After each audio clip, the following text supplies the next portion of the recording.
પપ્પા એ જમાનામાં times of ઇન્ડિયાના એડિટર હતા, ગિરિલાલ જૈન અને શ્યામલાલ ને એ બધાના આર્ટિકલ્સ જે છે એ બહુ કાળજીપૂર્વક કાપતા. મને કે બડા હો કે ક્યાં બનેગા, એટલે મેં કીધું એડિટર બનૂંગા. એટલે હું જ્યારે ટાઈમ્સ ઓફ ઇન્ડિયામાં જોડાયો સિનિયર એડિટર તરીકે, ત્યારે મારા પપ્પાને જિંદગીની સૌથી વધુ ખુશી મળી હતી. એટલે આખું તમારું કહેવાય ને કે જે ઉછેર કહેવાય કે સિંચન કહેવાય, એ જાણે કે આના માટે જ થયો છે.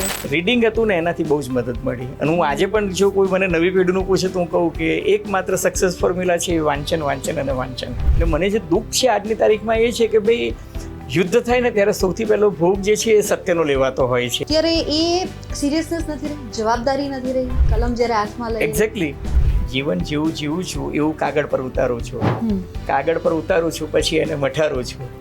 તારી અને મારી વચ્ચે ફરક એટલો જ છે જાહિદ કે તું વિચારીને જીવે છે, હું જીવીને વિચારું છું.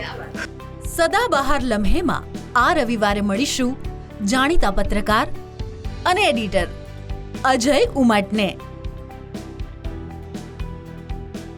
બપોરે 12:30 કલાકે અને રાત્રે 9:30 કલાકે.